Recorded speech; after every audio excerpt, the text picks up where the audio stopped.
In Okinawa, there's not that many. By the way, Okinawa has heavy Chinese influence.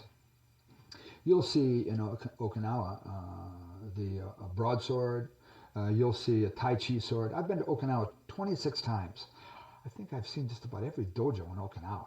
And, I see all these different weapons, tonfa, all different kinds of tonfa. But really, there's not that many weapons that are considered, real weapons. For instance, a bow.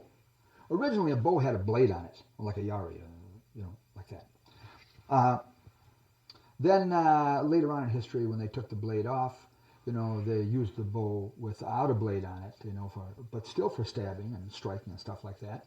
And not to say that somebody didn't use it as a yoke, like holding it over their shoulder or whatever, because they did have that kind of, let's say, farm tool to carry things at the end, right? But that wouldn't be a bow. I don't know the name for that, but that's not called a bow. It would be like, in English, it would be a yoke, like you see on a farm animal that's pulling a cart or something like that. And not to say that they couldn't take that yoke off and fight with it. But the original use of a bow or the gusan was a weapon, strictly a weapon. Same thing with the scythe. Some people say the scythe was a farm tool, like stick a hole in the ground, plant a seed or something like that. No, that's a fallacy. The historians agree that the scythe may go all the way back to Greece, because even the Greek letter psi, in English it's pronounced psi. In Okinawa they say psi. But if you see the character, the letter, the Greek letter for psi or psi, it looks just like the psi. And it's even in the Okinawan government seal, that same shape. So it may go all the way back to ancient Greece. The nunti bow, or the Majnu Key, this originally came from India. That was a symbol for some deity, some god that they had. And what they did was they took this symbol and they developed a fighting technique from it, and managed to get to Okinawa through the Silk Road, through India, through China, and ending in Okinawa. And the Okinawans adopted it as their Okinawan spear. And then about 750, 800 years ago, the Kanagusku family cut it off and developed fighting technique with just a manjinuti. If it's on a bow, you say nunti bow.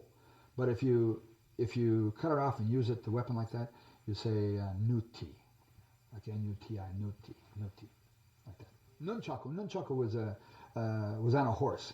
When it's on the horse and used that way, it's called muge, M-U-G-E. But if you take it off the horse and use it for fighting, now they say nunchaku. But if it's on a horse, so originally it wasn't a weapon. It was developed into a weapon, like the tonfa. The tonfa was part of a millstone. If you go to the website, my website, which is weaponsconnection.com, I have a picture of it on the website from a historical museum in Okinawa, where it's a kitchen tool. It was a big, thick rock like this, and the rock was concave. And then there was another big, thick rock that fit on top of it that was convex. And inside there was kind of rough. And then on top of this stone, there was a hole. And this is where you would put your grain, your rice or your beans, whatever. And then on the side of it, and sometimes on the top, there would be another hole where you would put the tonfa. And then you would just move it like this, and it would grind it into flour, and it would roll out to the sides and fall into a container, and then you'd put more rice or beans in the top in the hole, and it would feed its way through the stone, like that. So tonfa was not a farm tool. The kama, same thing with the kama. Kama is very dangerous.